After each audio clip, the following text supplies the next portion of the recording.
Vive agora.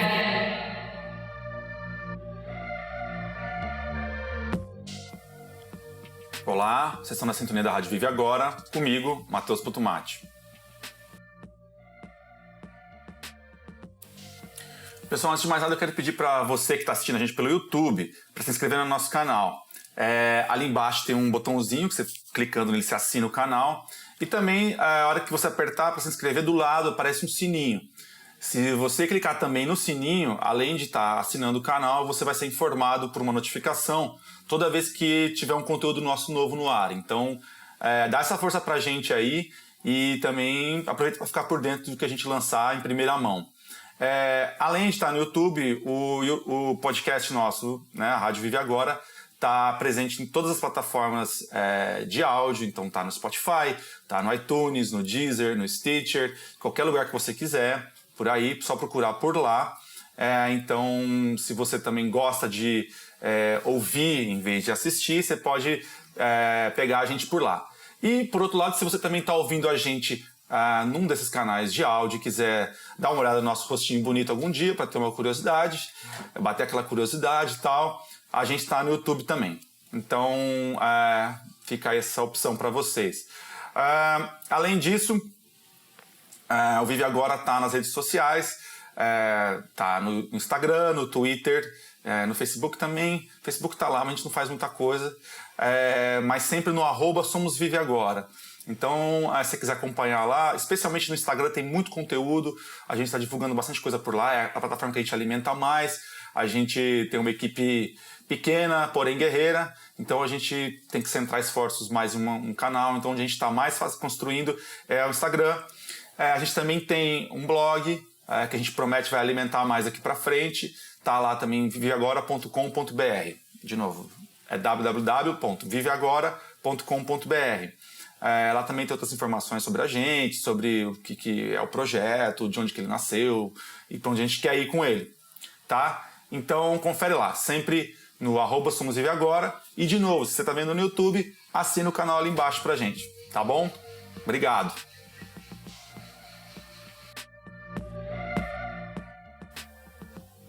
Bom, esse é o nosso programa de número 3 e durante esse período de quarentena a gente segue trazendo temas relacionados à vida em isolamento, né, que esperamos você aí em casa esteja fazendo direitinho, obedecendo às diretrizes das autoridades sérias de saúde e dos governos brasileiros, e também discutindo os efeitos, né, da epidemia de Covid-19 na sociedade brasileira, em seus vários aspectos aí. Eu também sigo apresentando o programa sozinho, né, porque o Dom continua de licença, finalizando a produção do disco dele. Nesse programa de hoje, a gente vai falar sobre uma característica que situa o Brasil aí num posto único no cenário global da pandemia, né? Até o começo da epidemia, até poucas semanas atrás, os principais focos de Covid-19 no mundo eram os países desenvolvidos, né? Inclusive no Brasil também entrou por pessoas de classes mais altas que tiveram contato com esses países.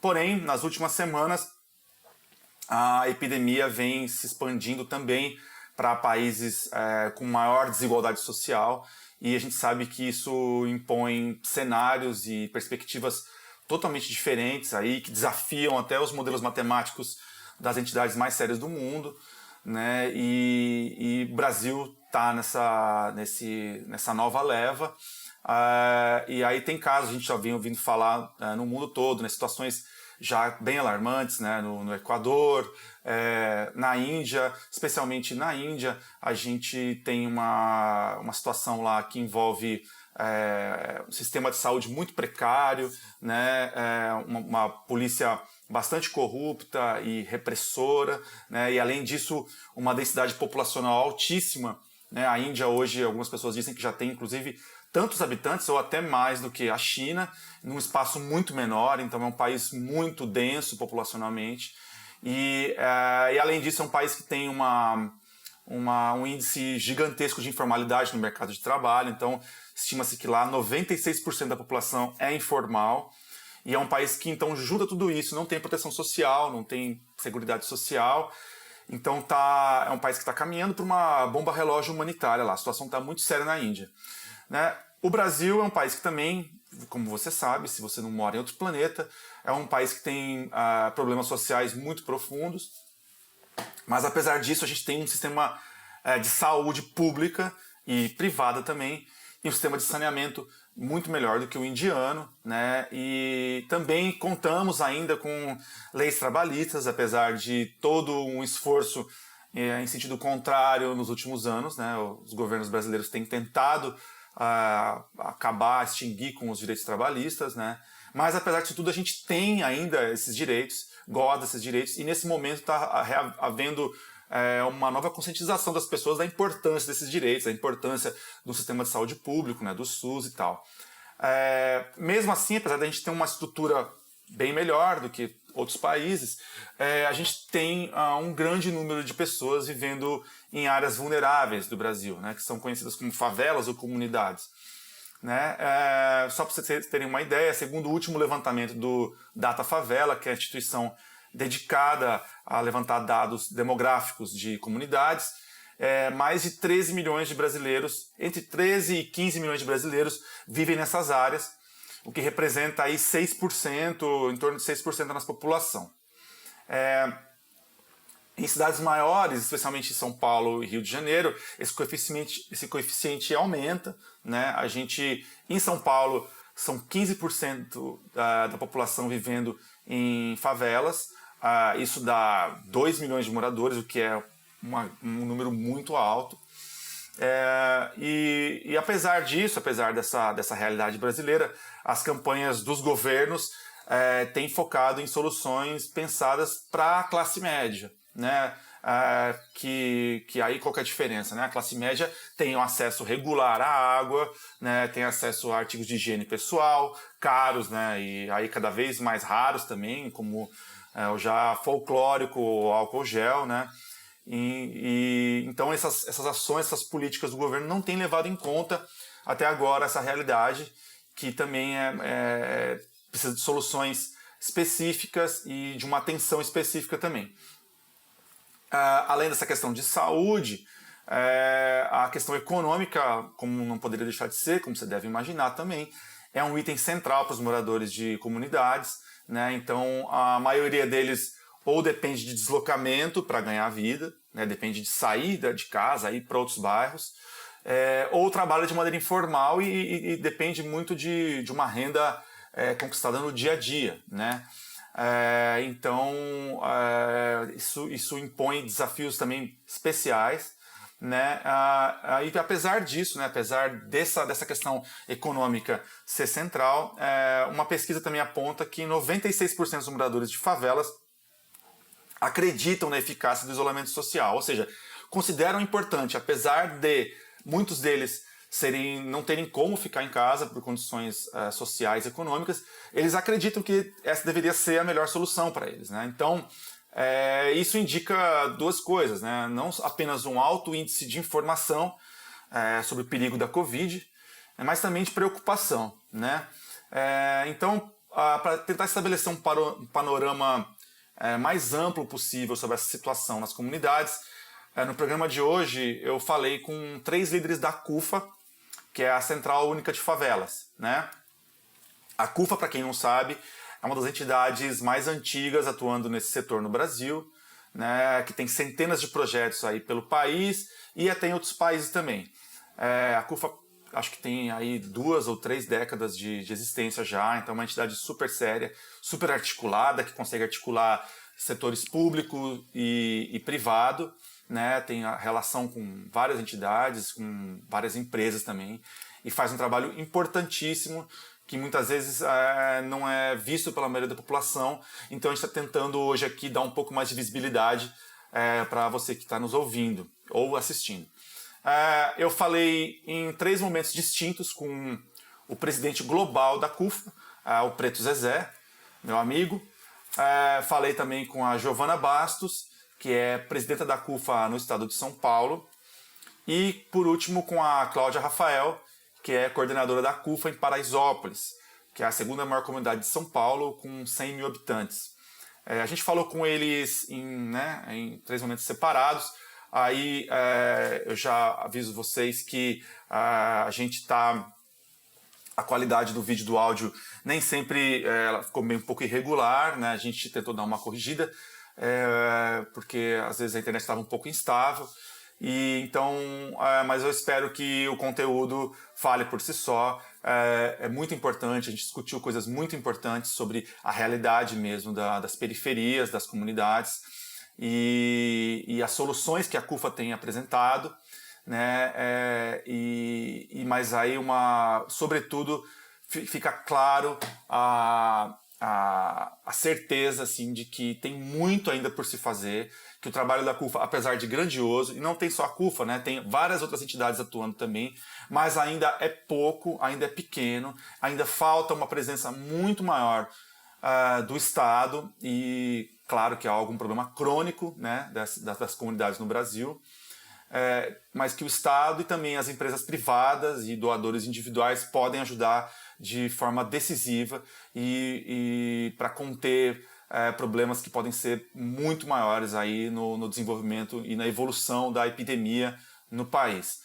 Então a gente falou com os 3 para buscar dar um contexto nacional amplo, também uma perspectiva do Estado de São Paulo, que é onde está a maior população em comunidades vulneráveis, e também local, com uma experiência específica de Paraisópolis, para como as coisas estão por lá. Porque Paraisópolis é uma comunidade bem visível, bem conhecida, que tem um número muito grande de entidades atuando por lá.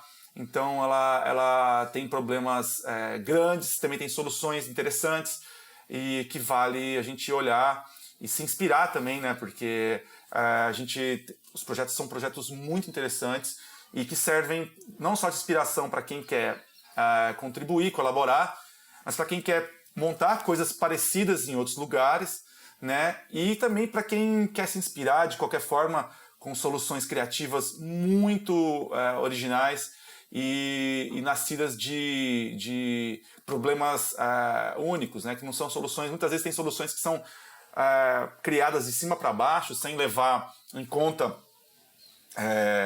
a realidade dos lugares, e a CUFA e as comunidades sempre têm uma originalidade muito grande para resolver seus problemas, que pode ensinar e inspirar todo mundo que estiver disposto a ouvir e conhecer. Por fim, se você quiser apoiar alguma atividade da CUFA, você pode entrar no site deles, que é www.cufa.org.br, e lá tem uma série de projetos para você conhecer, apoiar. O projeto principal deles hoje durante a Covid é o Mães da Favela, que você vai conhecer mais nessa entrevista abaixo. Vale muito a pena, é um projeto que você pode ajudar. Então entra lá, eu vou repetir o site, é www.cufa.org.br. A gente vai colocar o link na descrição do episódio também em nossas redes sociais. Tá? Então eu espero que vocês curtam o programa, se inspirem e também tomem se sentirem tocados aí, que possam também contribuir, colaborar com esse ou com outros projetos que também estão sendo desenvolvidos aí no escopo das comunidades pelo Brasil. Tá ok? Obrigado e bom programa.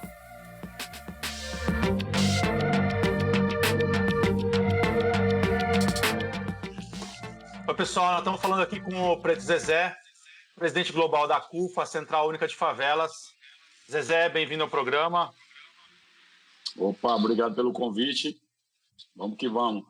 Legal, obrigado você pelo tempo aí. Eu sei que vocês estão na loucura, super corridos aí, então eu agradeço duplamente.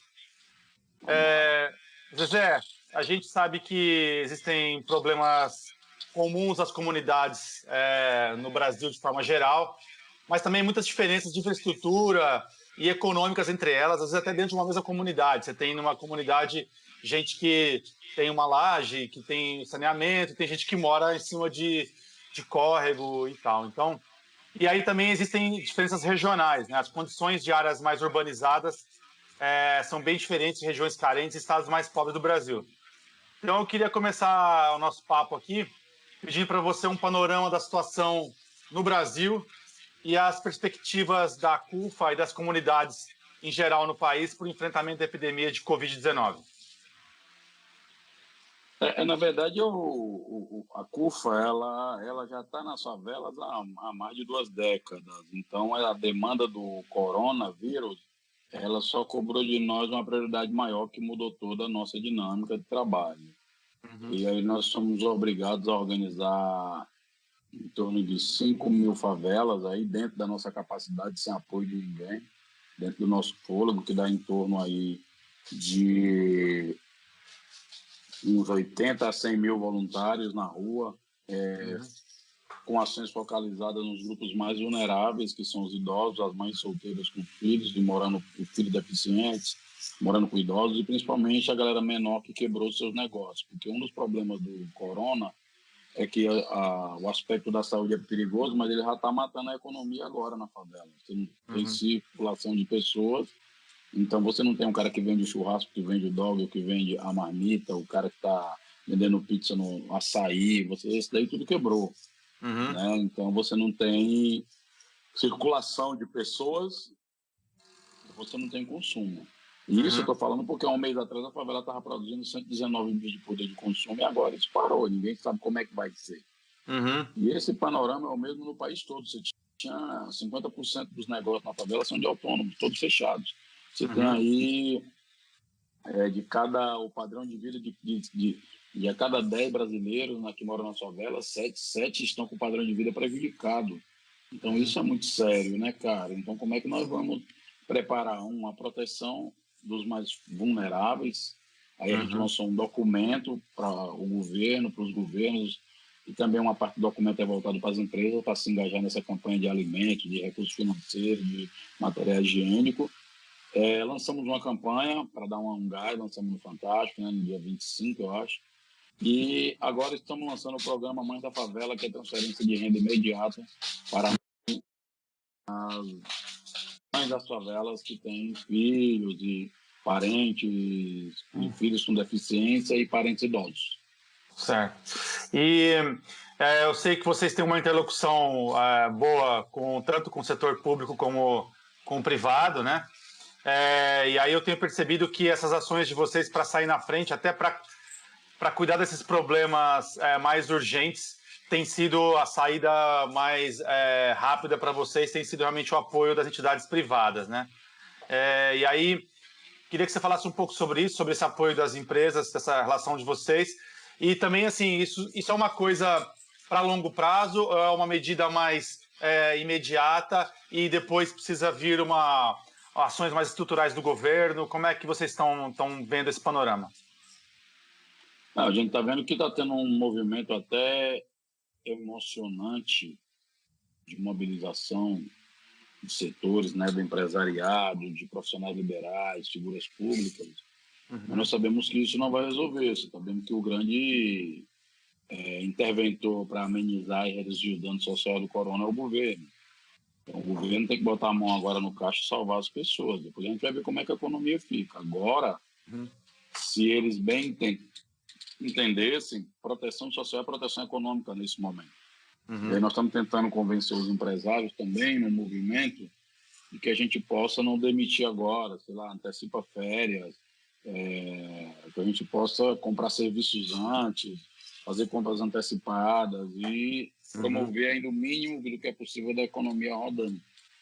E o movimento empresarial é importante também porque ele movimenta em cadeia, né, cara? Agora mesmo a gente acabou de fechar um projeto chamado Carrinho Solidário com a rede de Açaí e uma rede de supermercado chamada Pinheiro, que é uma rede local aqui do Ceará. Mas nós vamos deixar carros lá e quem for comprar doa um pampar. Isso vai ser colocado em Fortaleza, Maracanaú, Sobral e Juazeiro do Norte, que é no sul do estado, com a rede Açaí, e mais ou menos em 7 bairros com a rede... A CUFA, ela... Desculpa, deu uma cortadinha. Como que funciona essa parceria com a rede de supermercados, então? A gente vai deixar o carro. Carro solidário o nome. Carro no supermercado. E aí as pessoas vão deixando coisas lá. E a gente passa uma vez por semana para recolher e distribuir diretamente no foco das pessoas que mais precisam. Mas eu posso aplicar esse formato à farmácia também, a toda círculo de produtos essenciais, né? Legal. Ou seja, vocês estão assumindo, mais uma vez, um papel que era para estar sendo feito, intermediado pelos governos e tal. Vocês estão tomando essa frente e negociando direto com as empresas questões que, teoricamente, nem seriam do escopo de vocês, que é negociar salário, negociar, né, não demissões e tal.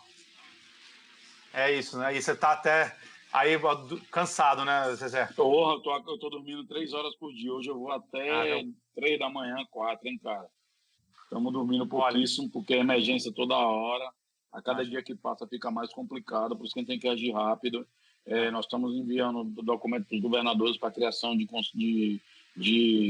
comitês de emergência para as favelas, para poder dialogar, para transferir, inclusive, tecnologia. Nós estamos agora com um processo de transferência de renda digital rapidinho. Cadastrou o CPF, o dinheiro cai na conta, baixou o aplicativo, o dinheiro está na conta. Isso impede aglomeração para não ter contaminação, impede contato com dinheiro, né? Sim. O foco vai ser no comércio local e dinheiro na mão das mulheres.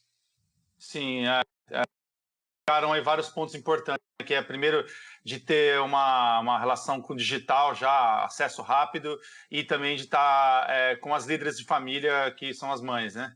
Muitas vezes. Certo. Ô Zé, a gente tem visto muito sinais trocados aí, né, do governo e do governo do estado, municipais e tal, e que vê que tem as políticas de isolamento feitas pelos governos, né? O Ministério da Saúde também tem uma posição e o presidente tem dado aqueles shows dele lá, né? E aí eu queria saber como é que você tem sentido isso na população, como que tem impactado? As pessoas estão mais formadas num consenso, estão meio confusas com relação a se devem sair ou não, porque eu sei também que a população de comunidades também, muita gente ainda está em trânsito porque estão em trabalhos essenciais, trabalhos que dependem de deslocamento, né? Então, como que está isso? Esses sinais trocados. É preciso dizer o seguinte, que a qualidade o trabalhador do serviço da favela, então ele está pagando essa conta. Uma outra parte de informal estão correndo risco de se contaminar para trazer algum dinheiro, alguma comida para dentro de casa, né? Estão vulneráveis, desprotegidos nessa questão, mas há muita desinformação ainda, há uma crença ainda que não vai acontecer com você, as pessoas não têm noção do risco que é. Eu acho que tem gente realmente que acredita que é uma gripezinha, que vai sobreviver, não pensa que ele pode ser um hospedeiro, um transmissor, não pensa que isso pode liquidar, por exemplo, nas regras, né, nos protocolos de saúde. Se você tiver uma pessoa idosa correndo risco de vida, uma pessoa nova correndo risco de vida, a pessoa idosa vai morrer porque ela tem menos capacidade de se recuperar e se curar, e vai ver a pessoa jovem. Essa pessoa velha pode ser minha mãe, pode ser o seu pai, pode ser uma pessoa que está exposta a essa contaminação constante dos que se acham imunes. Sim, é verdade. Tem um movimento rápido, eu acho que está tendo uma comunicação um pouco tardia e errada. Por isso nós estamos defendendo, inclusive, criar uma rede própria de comunicação lá na favela, para, inclusive, ajudar as ações dos órgãos oficiais de saúde, para evitar que estrangule o sistema de saúde mais do que ele já está estrangulado, para evitar que um cara gripado ou um cara tossindo vá lá para o posto e contamine mais gente na UPA, para essas coisas, para mobilizar também quando a gente tiver ações em massa, em rede. Se os governos e as empresas forem inteligentes, elas colam nessas redes grandes nacionais, porque também não tem só a CUFA, tem porrada de organização trabalhando, mas incorpora, fortalece e a tropa está montada na rua para trabalhar. Legal. Zé, você falou sobre a situação de saúde aí, eu queria puxar. A Cidade de Deus foi a primeira comunidade a confirmar um caso de Covid, né? Alguns dias, acho que faz uma semana, né? De lá para cá, como que está a situação geral da epidemia nas comunidades do país? Como que você vê a evolução de casos? E a gente sabe também que existe uma subnotificação muito grande, então tem gente que pode estar com o coronavírus, né? E não está diagnosticada. E então, como é que está o acesso das pessoas, a procura pelas UBS, pelo sistema de saúde? Já começou, porque nós estamos aqui em época de gripe, né? Período que a pessoa gripa. Então, estamos, inclusive, até colando com os movimentos de vacinação dos idosos para proteger, porque deixa a imunidade baixa, né? Então, estamos tentando proteger. Mas as pessoas estão todas correndo por... O cara tem uma coisa, porque a lógica de medicamentosa do Brasil, né, cara, na verdade não é nem para ser Ministério da Saúde, Ministério da Doença. as pessoas correm logo para a UPA, correm logo para o hospital, e isso impede com que casos mais sérios sejam uma desinformação também sobre a questão de saúde da população. Então isso atrapalha muito, né, cara? Eu tenho que intensificar uma campanha corpo a corpo, lá mais presente no território. Mas já começa os movimentos a acontecerem. As pessoas estão vendo agora os caixões sendo enterrados, os velórios sem parentes, as missas transmitidas pelo celular, e estão começando a cair a ficha de que o negócio é sério. Mas aí o Estado tem que promover as condições, do setor privado também, porque tanto anos e anos de acúmulo, principalmente o setor financeiro, os bancos, né? As receitas públicas todas foram para essas pequenas, esses grandes, né, pequenos grupos econômicos. Então está na hora de dar uma contrapartida para salvar o país, para salvar a vida, porque sem o trabalhador que gera riqueza, não tem riqueza nenhuma para ser compartilhada. Certo. E falando sobre isso, também essa questão econômica, a situação dos pequenos negócios em comunidades, e também um outro problema que eu acho que é bastante sério, que é a questão de aluguéis, né, de pagamento. Você tem visto algum movimento de negociação, de redução de aluguéis? A CUFA está envolvida em algo assim, ou tem conhecimento? Não tem nenhum movimento de ninguém pensando nisso. Eu estou recebendo direto aqui gente pedindo dinheiro emprestado para cumprir o aluguel do mês. Acho que devia ter uma decisão do governo que está proibido de despejar as pessoas nos próximos 90 dias e subsidiar esses aluguéis. É urgente. É urgente porque o negócio é muito sério. Muita gente, isso tira a estabilidade emocional, psicológica de uma família inteira, e você fica num aperreio enorme. Então o governo devia agora financiar pelo menos esses 3, uma espécie de aluguel social, porque senão, meu amigo, nós vamos ter agora... Aí, se nós queremos evitar aglomeração, tem que manter as pessoas que estão com sua família em casa. Senão, o que vai acontecer? O cara vai ser despejado e vai se juntar na casa de outro parente. Aí você imagina a confusão. O que eu tenho visto as pessoas negociando mesmo aluguel, tem muita gente, proprietários dispostos e tal. E eu particularmente acho que, como a gente está num momento extraordinário, tudo que é relacionado a rentismo, a lucro sobre capital, deveria ser revisto nesse período, porque não faz sentido, né? Você cobrar por especulação em cima de capitais, né? Acho que tem um caminho aí a ser feito. E falando sobre interlocução com governos, e você falou um pouco de empresários, eu queria saber como é que está também o papel de vocês. Vocês têm falado com órgãos de governo, com governadores e Ministério da Saúde, governo federal, para saber, por exemplo, como que vai ser implementada essa política de renda mínima, de auxílio financeiro que o governo está propondo. Você tem alguma perspectiva sobre isso, informações de como isso pode ser executado, ser articulado?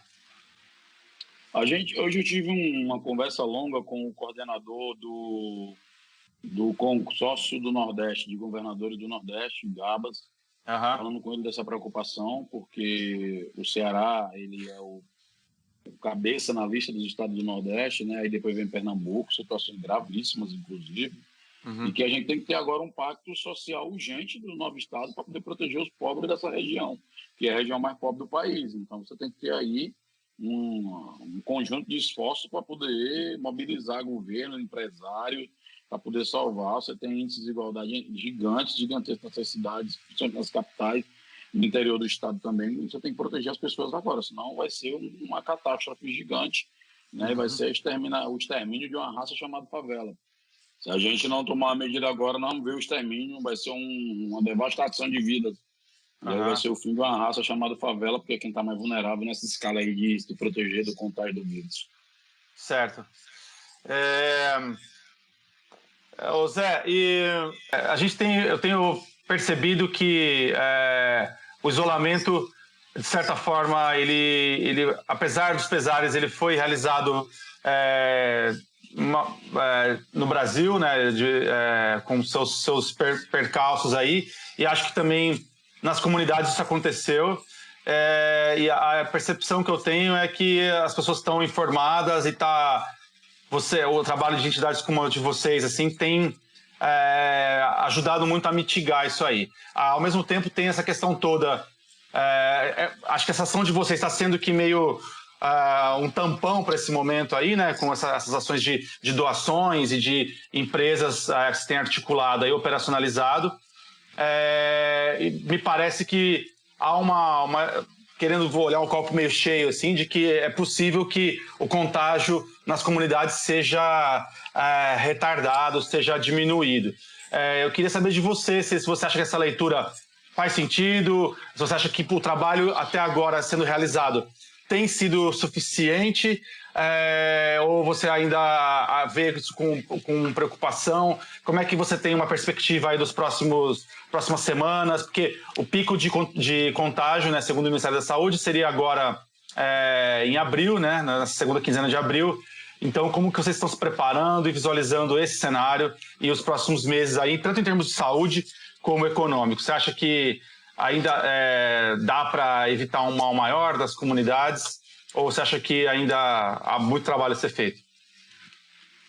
Eu estou esperando a articulação institucional dos governos e das empresas, porque há muita burocracia, é muito enrolado. Vamos ver, o programa de transferência de renda já tem mecanismo hoje, já tem cadastro, já tem tudo, já devia, o dinheiro está na mão do povo, uma decisão opera. Não tem tecnologia? Lógico que tem várias.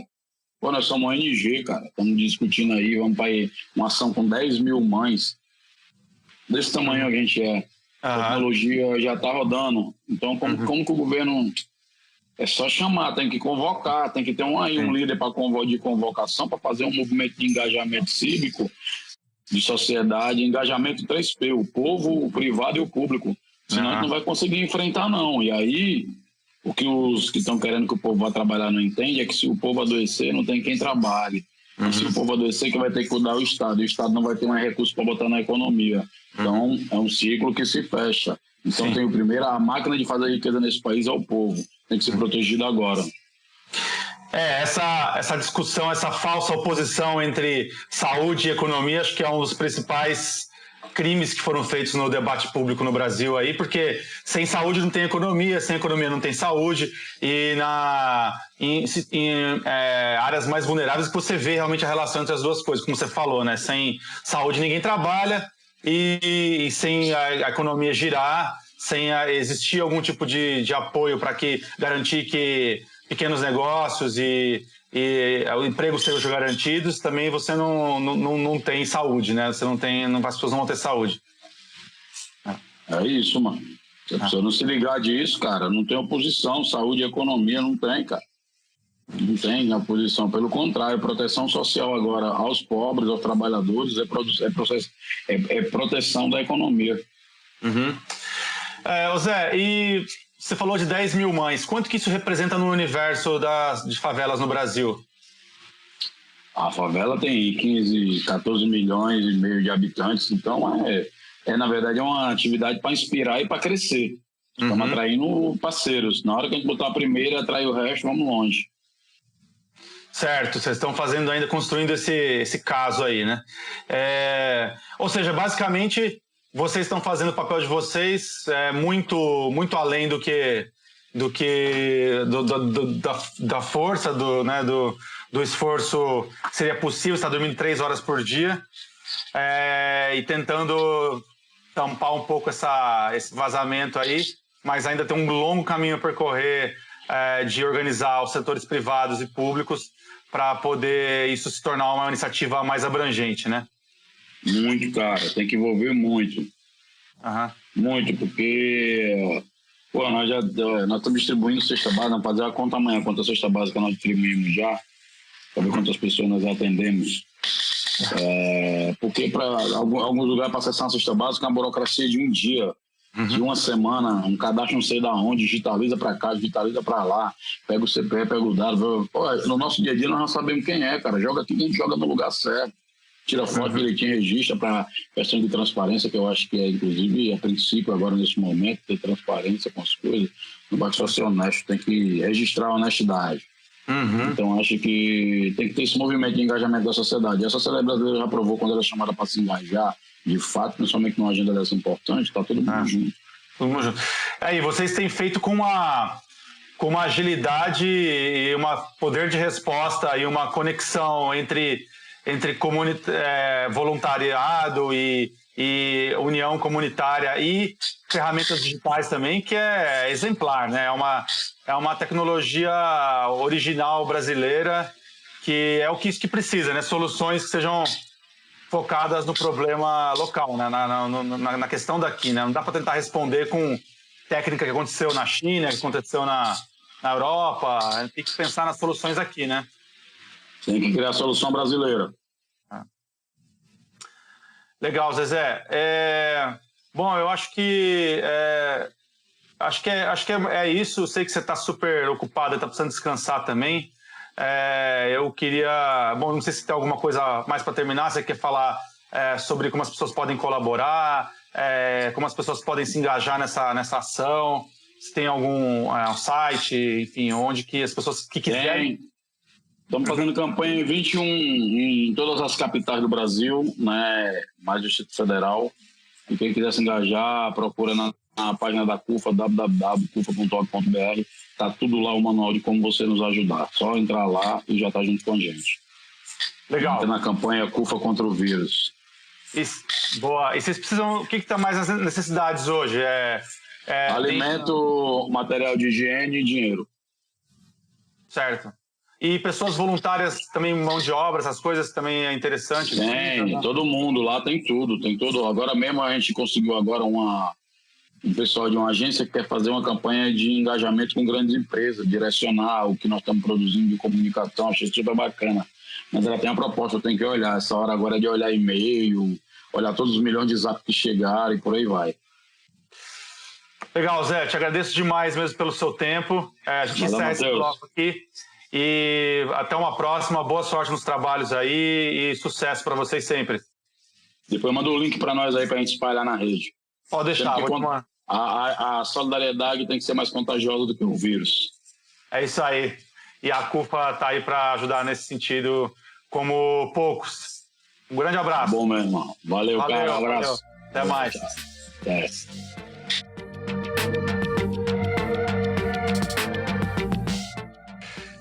Olá, pessoal. Nós estamos falando com a Giovana Borges, presidenta da CUFA no estado de São Paulo. Oi, Giovana, bem-vinda ao programa.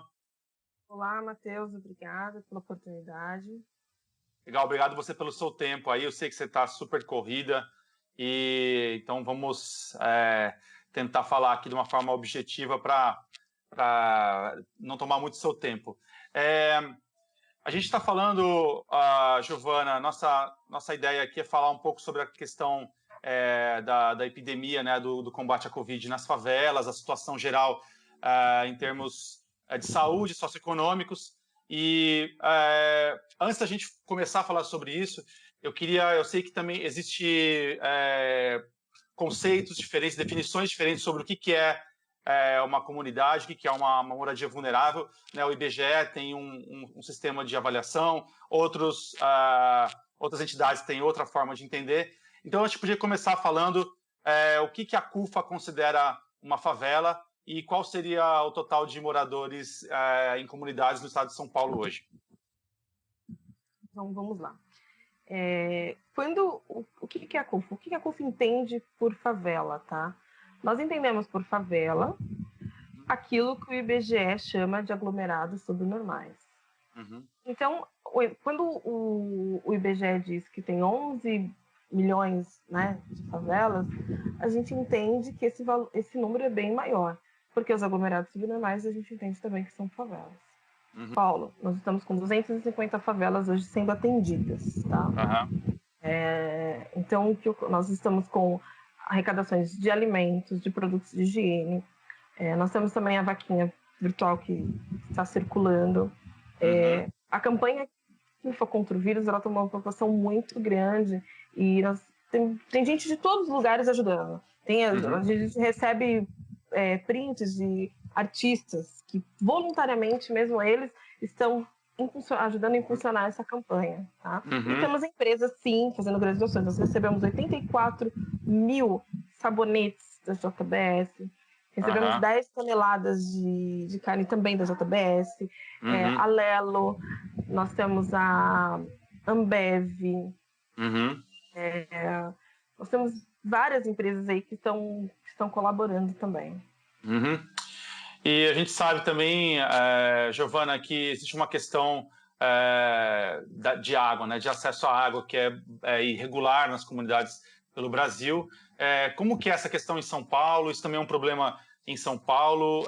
Vocês também têm conseguido doações nesse sentido para suprir a demanda de água? Como que está isso? Sim, existe, tá? Em várias favelas, tem favela que há 15 dias não tem água, tá? Uhum. E aí nós recebemos algumas doações até da Ambev, até mesmo, de água, onde a gente está fazendo essa distribuição. Porém, não é o suficiente, né? Uhum. Estamos falando da demanda é bem maior. Porém, conforme está chegando essas doações, a gente está demandando para as favelas. Mas muitas favelas hoje não têm água, assim como a gente sabe que o saneamento básico também não existe, entre outras questões, aquilo que eu te disse no começo. Eram problemas que já existiam dentro da favela. Porém, com essa pandemia, só tende a piorar. Hoje, o que diz, né? O Covid diz que a gente precisa lavar a mão com frequência, precisa manter uma higienização. Porém, na favela não existe água, como que o favelado vai lavar a mão? Consegue lavar a mão. E como que as pessoas estão sendo... qual está sendo a principal fonte de informação das pessoas nas comunidades? Está sendo feito só pela imprensa ou existem associações? A CUFA também está trabalhando nessa parte de conscientização e informação. Como é que está isso? Porque a gente sabe que tem um índice bem alto de informação. As pessoas, 96% dos habitantes de comunidade estão preocupados com os efeitos da Covid. Isso demonstra que as pessoas estão informadas, né, a respeito desse perigo, estão preocupadas, né? Então a gente sabe que as pessoas estão se informando, mas como que você considera aí, como que você vê esse papel da imprensa e dos órgãos públicos, do sistema de saúde? Como que está equilibrado esse jogo aí? Então, olha, a gente sabe que existe bastante fake news, né? E é isso que circula tanto pelas favelas como em qualquer outro lugar. Quanto CUFA, o que nós estamos fazendo, tá? Nós pegamos cada favela aqui em São Paulo, onde nós temos nossos postos de distribuição, em Heliópolis, Paraisópolis, Parque Santo Antônio. Nós pegamos um médico, né, ou algum agente de saúde, para que desse um curso dos protocolos, né, de como tem que ser feito, de como tem que entregar essa cesta. Isso você pode estar acompanhando tanto nas redes sociais quanto na imprensa. É o que nós estamos fazendo. Então, nós estamos dando curso para o nosso pessoal de como tem que ser, até mesmo para estar fazendo essas entregas de doações. Certo. Tá? É uma forma de conscientização. E as favelas entre eles, locais mesmo, que eu vejo isso, muita gente está pegando carro de som para conscientizar as pessoas, criaram grupos de WhatsApp para conscientizar as pessoas. Então, o pessoal da favela, eles estão bem conscientes, tá? Que eles precisam mudar a forma de higienização deles. Eles estão muito preocupados com os idosos, muito preocupados com a família e com eles próprios mesmo. Né? Muito complicado porque, assim, essa pandemia, o Covid-19, foi tudo muito rápido. Sim. Então, as pessoas ainda estão entendendo o que está acontecendo e, ao mesmo tempo, está vivendo isso. Então, é muito difícil. Muita gente não sabe o que ela leu lá o sintoma e ela vai pro médico. E aí também chega lá, ela não tem como fazer o teste. Sim. Então, assim, tá tudo muito confuso. Então, assim, as pessoas, elas estão com medo até de ir no hospital, porque elas também não sabem. Na verdade, assim, elas chegam a ir no hospital e aí elas podem estar com sintomas, elas acabam voltando, porque eles conseguem hoje, não estão conseguindo hoje atender. Porque não tem, como eu te disse anteriormente, não tem o teste. Tá? Então, essa é a realidade. Não tem como o que a gente sabe também é o que a televisão passa. Porque não tem, é uma pandemia que nós estamos vivendo um momento de caos, né? E é onde a gente tem que se basear sobre as informações que a televisão passa. Acredito que todos gostariam, sim, de ficar em casa, porém a realidade ela é outra, né? E nós temos que acreditar naquilo que o Ministério da Saúde fala. Sim. Certo? Porque a gente tem um parâmetro também de outros países, etc. Porém, a informação dentro da favela, ela precisa chegar mais. Falta informação na favela, sim. Falta muita informação na favela. onde a gente fala, acaba chegando aqueles fake news, né? E onde acaba mexendo aí um pouco com a cabeça das pessoas. Acho que precisa ter uma forma de onde essas pessoas dentro da favela recebam mais informações mais precisas. Então, com isso, a gente pode encerrar esse bloco. Eu queria te agradecer de novo pela tua presença, pelo seu tempo, e desejo muita sorte nas ações de vocês. E vamos todos juntos aí tentar conter e mitigar ao máximo possível os danos dessa epidemia, os danos de saúde e sociais aí, né? Essa convulsão que pode virar a favela, com certeza. Matheus, obrigada a você, estou aqui à disposição, precisando, pode contar com a CUFA. Legal, Giovana, até mais, tchau, tchau. Até mais, tchau. Obrigado.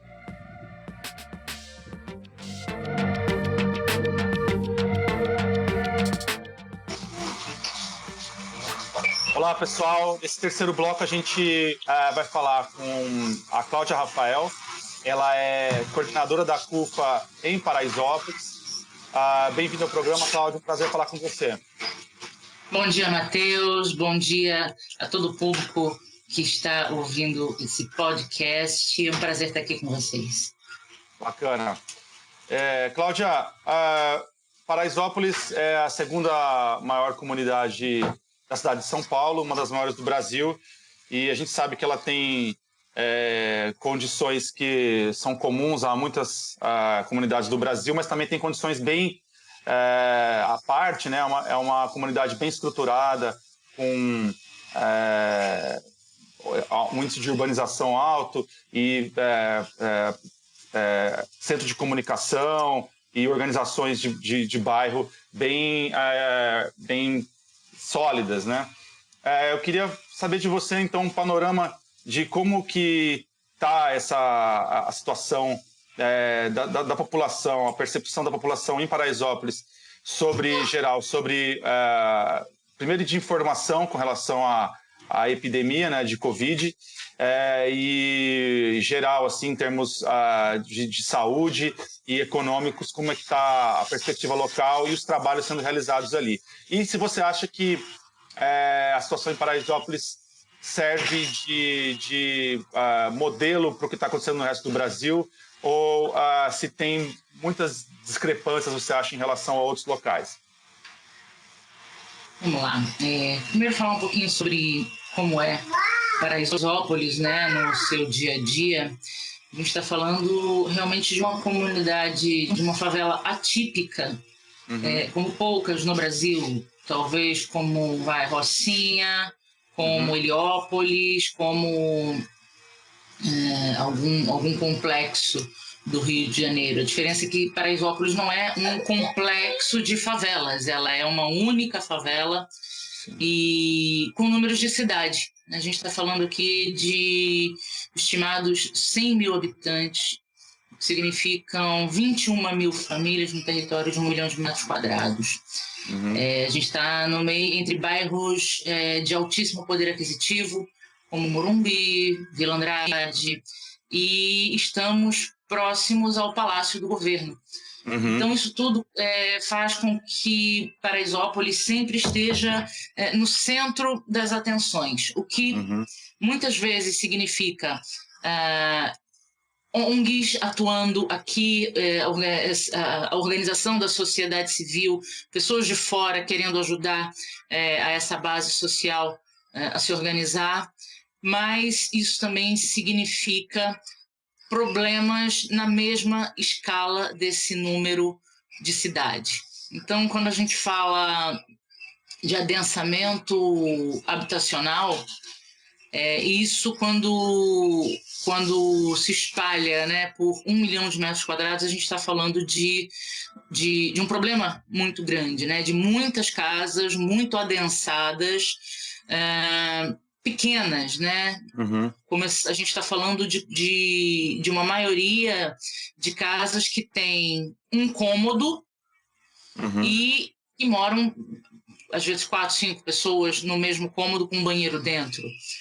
Então, isso para para ajudar na proliferação do vírus, perdão, é uma condição que acaba ajudando essa proliferação, né? As casas com mau planejamento, elas vão crescendo simplesmente conforme a demanda, conforme a necessidade do morador. Então, às vezes, constrói-se uma casa do lado da outra e você tira a janela do seu vizinho, né? A luz não chega diretamente a muitas casas, a parte de ventilação também fica precária. Isso é comum a todas as favelas, mas quando você multiplica isso por números de cidade, o problema fica bem grande.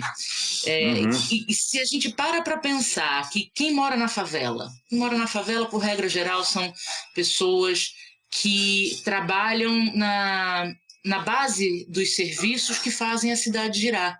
Se você quiser conhecer Paraisópolis de verdade, quem são as pessoas, quem são os moradores de Paraisópolis, vai para um ponto de ônibus às 4h30 da manhã.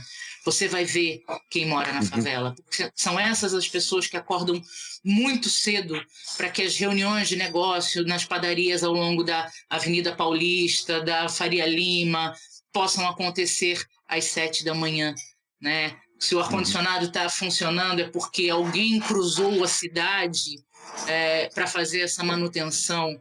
A maioria dos serviços parados, algumas coisas não param, né? O posto de gasolina não parou. Os mercados de bairro, eles também não pararam. A saúde não parou. E muitos desses profissionais que estão na rua e não têm o direito de cumprir o isolamento que está sendo indicado pelo Ministério da Saúde, por todas as organizações mundiais de saúde, essas pessoas não podem cumprir esse isolamento. E somado a isso, você tem o fenômeno do empreendedorismo informal, né? Eu estava na rua esses dias, tive que quebrar esse isolamento para receber doações, para organizar nossos voluntários, para entregar essas doações. E vi na rua, né, foi um dos poucos momentos que eu quebrei o isolamento, e vi na rua muitos senhores de idade trabalhando.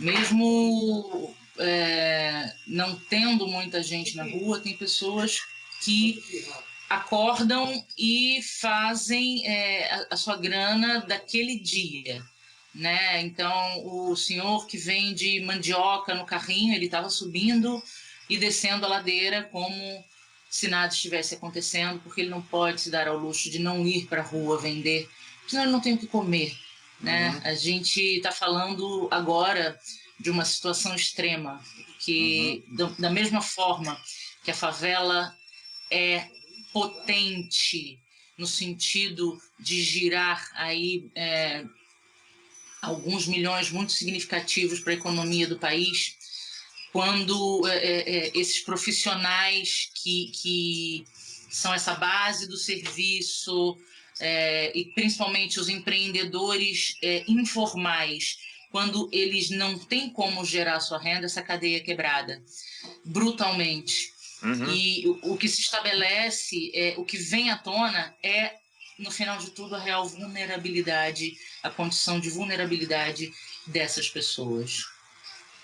Então, a gente tem muita gente também indo às ruas em busca de doações, em busca de uma entidade que esteja oferecendo cesta básica, material de limpeza, água, porque não são todas as casas, eu acho que é uma minoria de casas que tem a sua própria caixa d'água, e os cortes de água na comunidade são sistêmicos, né? A Sabesp agora, aqui em Paraisópolis, está fazendo uma distribuição de caixas d'água, mas que, sinceramente, com todo respeito ao trabalho, não está me parecendo algo que vai ter efetividade, porque caixas d'água de 2.000 litros vão gerar aí 2 toneladas de peso em cima de lajes que não tem estrutura para isso. Então, o que as pessoas, infelizmente, estão fazendo, e quando eu falo infelizmente não é julgando, é porque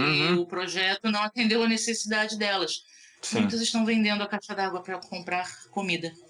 Então, Nossa. é um momento que não basta querer ajudar, é preciso conhecer a comunidade, estar perto da comunidade, ouvir as suas demandas de urgência para tentarmos ser efetivos em atendê-las. Cláudia, a gente sabe que essa questão da água é uma questão crucial nas comunidades em geral, né, nessa questão de epidemia. Enfim, já é um problema recorrente de muitos anos. E qual que você acha que a solução para você seria, enfim, acho que obviamente um fornecimento de água encanada, né? Mas isso que não foi feito aí ao longo de décadas não vai ser resolvido de uma hora para outra. Então, o que você acha que poderia ser, fora essa solução das caixas d'água, que solução que seria viável em termos de serviço público e também o que a CUFA tem tentado fazer para ajudar a mitigar esse problema? Então, como você falou, a gente está falando de um problema estrutural. Saneamento básico no Brasil, ele escancara a desigualdade social. Tem uma região aqui em Paraisópolis que é a região do Antonico, e não é só em tempos de Covid que a população que mora naquela região está exposta, né? A cada chuva que o córrego transborda, as casas que indevidamente foram construídas naquela região têm suas estruturas abaladas, então as condições de higiene e saneamento não são propícias a uma boa saúde. Isso já é um problema crônico. Nesse momento, o que deveria acontecer efetivamente é regularizar a entrega desse serviço com qualidade. Então, esse corte sistêmico que acontece há anos, diariamente, por volta das 22 horas, e que a Sabesp diz que é apenas uma redução na pressão, esse corte não pode acontecer. E a CUFA tem se mobilizado como um bloco de favelas de todo o Brasil. Nós já somos atuantes em todos os estados do país, na maior parte das capitais. E, a partir dessa rede formada através das nossas ações, nesse momento de enfrentamento e combate ao coronavírus nas favelas, nós organizamos 5.000 lideranças em todo o país. Então, são núcleos da CUFA que já estavam estabelecidos, como é o caso da CUFA de Paraisópolis. São comunidades que participam dos nossos eventos, das nossas atividades, como a Taça das Favelas, mesmo essas organizações e lideranças não fazendo parte da estrutura da CUFA. Então, a gente criou um movimento, um bloco organizado, protagonizado pela CUFA, mas que é um movimento de favelas do Brasil, porque assim a gente consegue ter relevância, né, ter legitimidade no que a gente tem pleiteado, inclusive junto ao governo federal, junto a grandes corporações, para que essa voz seja ouvida. A gente separado, a gente isolado, fica enfraquecido. A voz de 5.000 lideranças de todo o país, ela tem muito mais força para ser ouvida. E a gente tem conseguido muito apoio de pessoas físicas, de empresas. Temos sentado em cada estado para conversar com as autoridades locais e publicamos uma lista de reivindicações que estão sendo encaminhadas ao governo federal, que precisa nos receber, né? Se recebe os grandes empresários, se recebe grandes financeiras, tem que receber a favela também, porque nesse momento, Matheus, vamos lembrar, a gente não está fazendo política de base, política partidária, a gente está fazendo política de cidadania. A gente não está fazendo marketing para empresas, a gente está convocando as corporações que vendem para a favela, que empregam a favela. A gente está convocando essas corporações a se posicionarem dentro de uma sociedade que está vivendo o caos.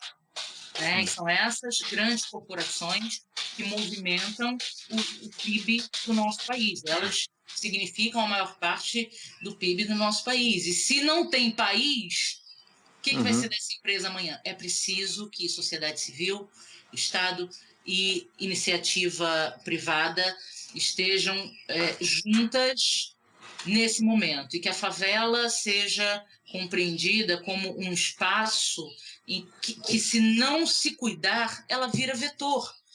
De novo, o cara que vai sair lá de Parelheiros às 4 da manhã para trabalhar numa padaria da Faria Lima, ele vai de Parelheiros a Faria Lima, se ele estiver infectado, ele vai infectando todo mundo que está no ônibus, que está no metrô, que está na rua, enfim. E a favela, ela não é um organismo isolado da sociedade. Ela permeia toda a sociedade. Ela está em todos os andares dos grandes prédios executivos, ela está em muitas casas de famílias das classes A e B. Com certeza. E é impressionante você ter que pontuar isso, né? Porque é até um dado a respeito da invisibilidade que é criada na sociedade aos moradores de comunidade, aos funcionários mesmo, que as pessoas são tão acostumadas a não perceber a presença das pessoas que não param para pensar em coisas óbvias, né? Que é isso aí mesmo, que as pessoas que trabalham com elas fazem parte de um ecossistema e moram em lugares e que têm condições diferentes de vida, né? Assim, não vamos dando aqui uma palavra, fazendo justiça, né? Não são todos os empregadores que são alienados. Graças a Deus, a gente tem pessoas com muita consciência, tá? Que estão, sim, liberando seus funcionários, ou até, eu ouvi falar de alguns casos nesse sentido, pedindo que os funcionários passem esse tempo de isolamento em algum cômodo da própria casa onde trabalham, para que não precisem ir e vir, e ali, inclusive, possam comer melhor, talvez ficarem até melhor do que ficariam em casa, na sua própria casa, em cômodos apertados, como eu te falei. Isso também é uma atitude legal.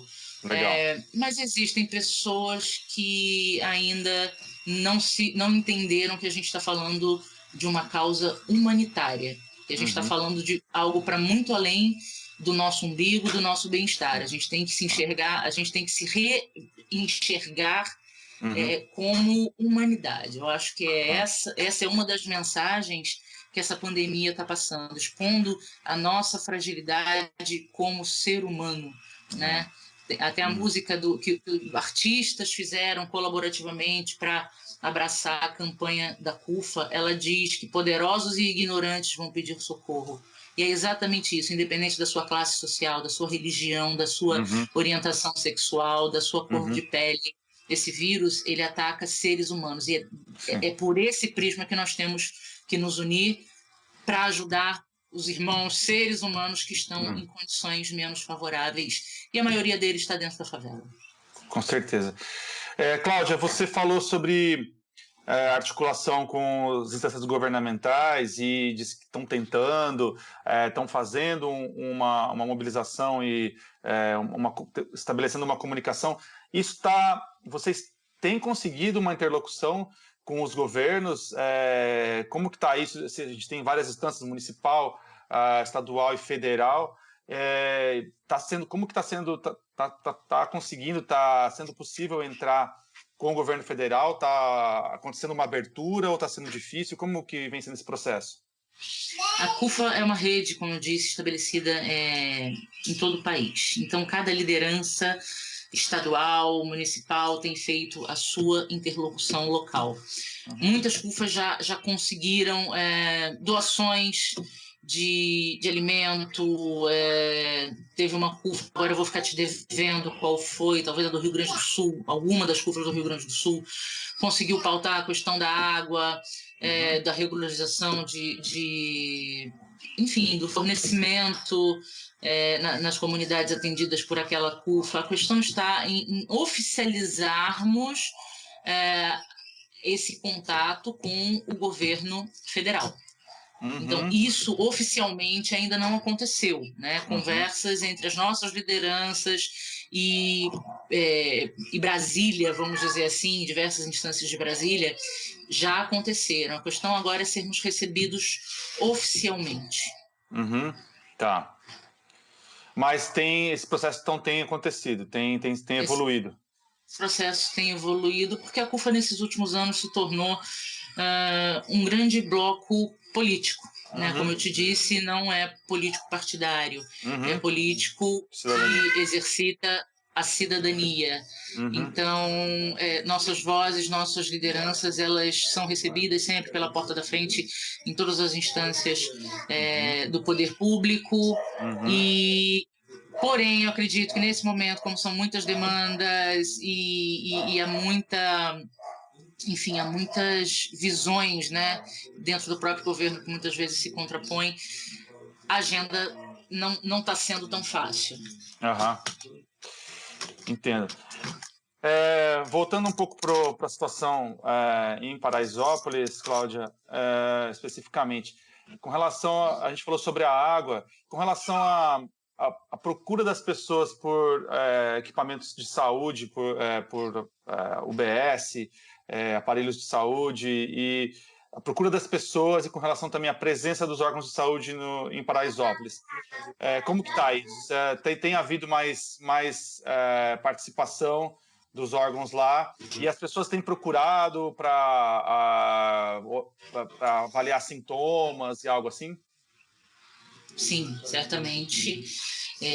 Os aparelhos públicos de saúde daqui, que são 3 unidades básicas de saúde, com saúde da família, um programa Saúde da Família, e uma AMA, que é o atendimento de urgência, e um CAPS, que é o Centro de Apoio Psicossocial. Esses são os aparelhos de saúde de Paraisópolis. Exatamente. E não dão conta de toda essa população, até porque uma das UBS não atende exclusivamente Paraisópolis, ela está geolocalizada na borda, então ela atende também para fora de Paraisópolis.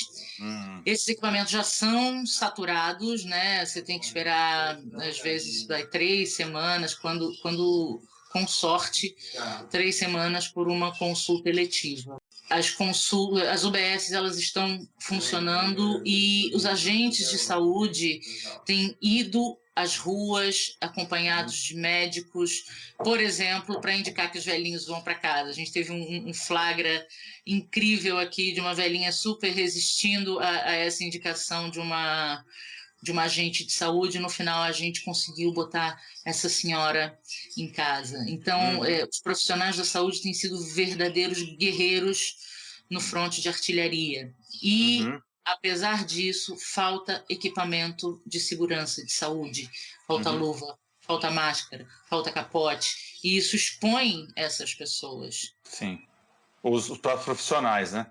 Exato. Que são um dos focos de contaminação bem sérios aí, né? Sim, inclusive está começando a faltar profissionais já. Eu recebi uma notícia, fui confirmar com uma amiga, de 348, talvez seja esse o número, de profissionais de saúde infectados dentro do Hospital Albert Einstein, que é um dos focos de recebimento, né, de pessoas com suspeitas e doentes contaminados com o vírus. Eu acho que, infelizmente, essa história está só começando no Brasil e a gente ainda vai ver os desdobramentos. Então, assim, essa malha de aparelhos claramente insuficiente para Paraisópolis, e os outros casos, se tiver mais casos precisando de hospitalização, internação, para onde que eles serão direcionados? O hospital de referência daqui é o Hospital do Campo Limpo. Eu sei de 2 pessoas que foram confirmadas, que testaram Covid positivo, que foram internadas lá. Não é uma informação oficial, mas ouvi que uma dessas pessoas veio a óbito. Isso é uma informação da semana passada. Tá. Então, os casos são encaminhados para lá, que também é um hospital que no dia a dia trabalha no limite. Atendendo a uma parte muito grande da zona sul de São Paulo, da região do Campo Limpo, Vila Andrade.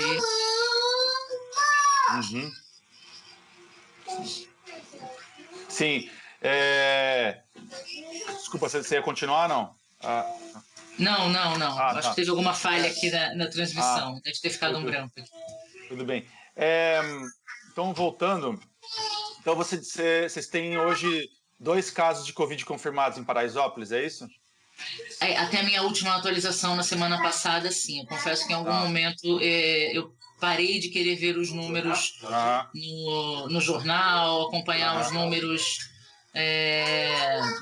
enfim, tanto de fora de Paraisópolis quanto daqui, porque é muito duro, né? Você acompanhar esse crescimento, ver que isso está batendo na sua porta e ainda assim chegar na janela e ver pessoas super animadas, ignorando essa pandemia e curtindo um churras no meio da rua. Eu respeito, porque aqui a gente tem falado algumas vezes, o espaço público, o compartilhamento da rua, das praças, do portão do vizinho, é, em primeiro lugar, uma necessidade por conta dessa coabitação, dessa densidade habitacional, muita gente por casa em espaços pequenos. Então se tornou cultural. Sim. Só que o que fica em risco é a vida das pessoas. Então é muito importante fazer um trabalho de conscientização. A gente tirou da manga aqui em Paraisópolis um projeto que estava adormecido, que era a Paraisópolis TV. Então, alguns colaboradores simplesmente com o seu celular buscando na rotina, buscando mostrar através da rotina de Paraisópolis, mostrar informações, informar a comunidade. Isso era algo para a gente fazer num dia a dia comum, mostrar desde promoções no mercado a atos de compaixão, enfim, solidariedade, mostrar o lado bom da nossa favela. E a gente acabou botando esse projeto na rua para informar sobre o Covid, para a gente levar informação para a prevenção. Ótimo. E a gente sabe que as pessoas às vezes ouvem muito mais quando é de alguém próximo do que algo dito por uma instância do governo ou da imprensa, né? Exatamente. A gente tem tentado utilizar isso a nosso favor. Tem uma ação nossa que é o Happy Delivery, que basicamente consiste em colocar uma caixa de som numa moto e reunir alguns rimadores em alguns pontos da comunidade e fazer rap. E isso acontecia naturalmente aos finais de semana, sem a gente marcar, sem grandes compromissos. E agora a gente pegou esse modelo para fazer rimas sobre conscientização, prevenção.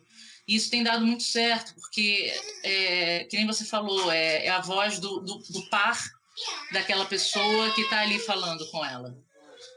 Incrível. Eu sempre fico fascinado com as soluções da CUFA, porque são soluções sempre muito originais assim, e muito pensadas para as situações locais, né? Bom, Cláudia, só para a gente ir encerrando, então, fora essa questão dos casos confirmados, também tem uma preocupação muito grande, que é crescente, da subnotificação, da falta. A gente sabe que tem uma falta muito grande de que agora está começando a ser e vocês têm algum monitoramento de casos que sejam suspeitos de Covid, de pessoas que tenham apresentado sintomas e que não tenham sido diagnosticadas ainda? Você acha que esse número Pode ser maior? Vocês têm uma visão disso já ou vocês estão ainda observando? Não, na verdade, as UBSs, né, já estão atentas aos sintomas e encaminhando para o sistema público, né? No caso, para o Hospital do Campo Limpo. Eu acredito que, não sei se a testagem está sendo feita aqui, mas não está sendo diferente aqui de nenhum outro lugar. Faltam testes, a demora do teste é igual, né? O tempo do teste gira em torno de 10 dias, e isso acaba fazendo com que o índice de proliferação da infecção possa aumentar. Se a pessoa ainda não sabe que está contaminada e se não desenvolveu ainda os sintomas, se ela estiver circulando, ela está contaminando outras pessoas. Sim, com certeza. Legal, Cláudia. Bom, acho que com isso você tem mais algum ponto para destacar do trabalho de vocês? A gente já falou com o Celso e com a Giovana sobre o Mães da Favela e tal, e você também falou dessas soluções locais aí do Rap Delivery, que é muito interessante, de Paraisópolis. Tem alguma coisa que você queria destacar? Algum ponto que as pessoas possam ajudar vocês? Então, o teu espaço está aberto para você divulgar. Matheus, obrigada. Tem algo bacana também acontecendo, que são médicos voluntários, uma vez que agora a telemedicina está liberada, pelo menos enquanto estivermos nesse momento de enfrentamento. São médicos de todas as especialidades que estão se voluntariando para fazer teleatendimentos à comunidade. Tá? Isso é um projeto, na verdade não é um projeto, né? É uma ação que a gente está organizando para colocar até o final dessa semana na rua, identificando quem são pessoas que precisam com mais urgência de uma teleconsulta, que tem suas restrições, mas nesse momento ela evita o contato, que é tudo que a gente tem que evitar, certo? E todo tipo de ajuda está sendo bem-vinda, né? Desde doações de alimento, que é o que as pessoas mais precisam, leite, fralda para as crianças. A gente tem organizado isso através de uma vaquinha que foi criada por uma voluntária. Isso pode ser encontrado na página da CUFA Paraisópolis no Facebook. Existe uma campanha nacional da CUFA e uma voluntária criou essa específica para nós aqui em Paraisópolis. Tá? Então, quem quiser fazer qualquer ordem de doação pode participar dessa vaquinha. E uma outra modalidade é comprar direto do comerciante local. Essas pessoas entram em contato com a gente através das redes sociais. Já temos uma parceria com o mercado local que tem estrutura para isso.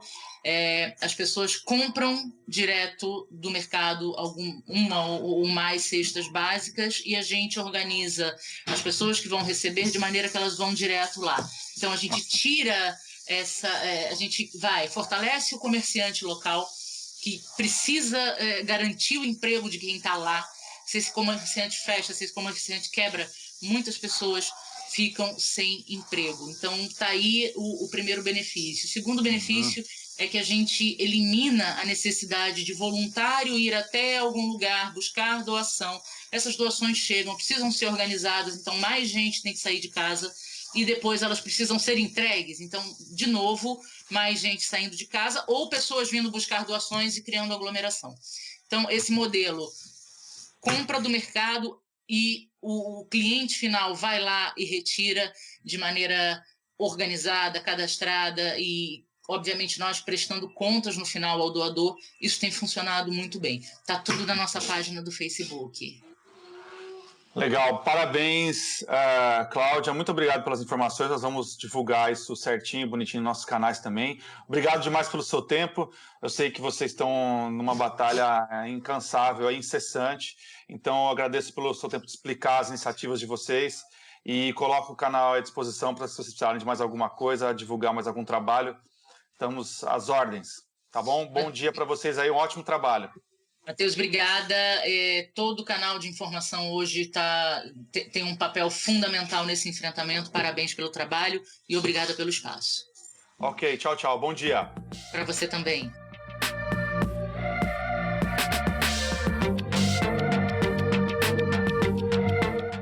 Pessoal, a gente encerra assim mais uma edição da Rádio Vive Agora.